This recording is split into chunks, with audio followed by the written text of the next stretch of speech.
और महाराष्ट्र में विधानसभा चुनाव के हार के बाद सिर्फ कांग्रेस या सियासी दल ही ईवीएम पर सवाल नहीं उठा रहे हैं, बल्कि पुणे में सामाजिक कार्यकर्ताओं का बड़ा वर्ग भी ईवीएम और वोटर के लालच देने के खिलाफ खड़ा हो गया है। रिपोर्ट देखिए।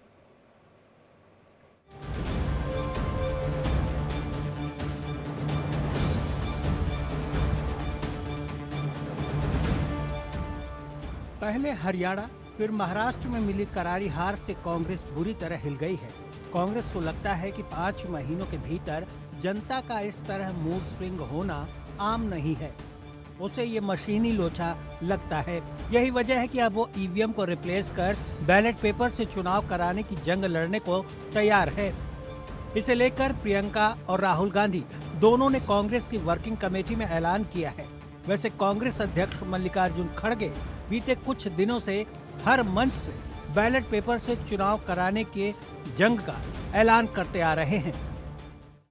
जितनी भी शक्ति लगा के एससी, एसटी, ओबीसी, गरीब तबके के लोग, छोटे कम्युनिटी के लोग, ये लोग जो अपना वोट दे रहे हैं वो वोट फजूल जा रहा है।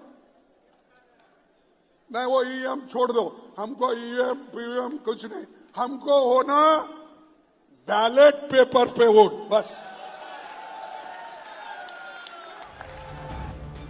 प्रियंका जहां मानती हैं कि दोनों में से एक ही व्यवस्था पर अमल होना चाहिए, बेहतर है कि बैलेट पेपर से चुनाव कराए जाए, वहीं राहुल गांधी तो चुनाव आयोग पर ही सवाल खड़े करते हुए साफ कह रहे कि चुनाव प्रक्रिया ही पारदर्शी नहीं है। कांग्रेस का मानना है कि सेबी की तरह समय आ गया है कि चुनाव आयोग पर भी दबाव बनाया जाए। हरियाणा में जो हमने शिकायतें की थी 20 सीटों को लेकर, इलेक्शन कमीशन ने हमें सुना पर हमारी शिकायतों का उन्होंने नजरअंदाज किया। तो हम कर सकते हैं, हम कर रहे हैं, हम अपना फर्ज निभा रहे हैं, हम अपना धर्म निभा रहे हैं, पर चुनाव आयोग को भी अपना धर्म निभाना होगा और वो धर्म है निष्पक्ष चुनाव कराना। ईवीएम की तरफ से कांग्रेस के इस तरह के बयान लाजमी हैं। वैसे सवाल सिर्फ कांग्रेस ने ही नहीं बल्कि शिवसेना उद्धव गुट भी लगातार उठा रही है। वहीं एनसीपी के मुखिया शरद पवार तो नतीजे पर हैरानी जता चुके और हजम नहीं होने वाला बता चुके हैं। हालांकि सरकार के सहयोगी विपक्ष के इस रवैये पर हमला करने से गुरेज नहीं कर रहे। सुप्रीम कोर्ट ने भी कहा, माननीय सुप्रीम कोर्ट के जज ने भी ऑब्जर्व किया कि भाई आप जीत जाइए तो ईवीएम में कुछ गड़बड़ी नहीं है, और जो हार जाइए तो ईवीएम में गड़बड़ी है। ये कैसी बात है? तो आप जब देश का सर्वोच्च संस्था सुप्रीम कोर्ट होता है, उसके जज लोग इस तरह से बोल रहे हैं और उसके बाद अगर कोई बोलते हैं तो उनके बात को तवज्जो क्या देना है? वैसे भी सरकार और बीजेपी दोनों मानते हैं कि विपक्ष अपनी सुविधा से ईवीएम को लेकर आरोप लगाता रहा है।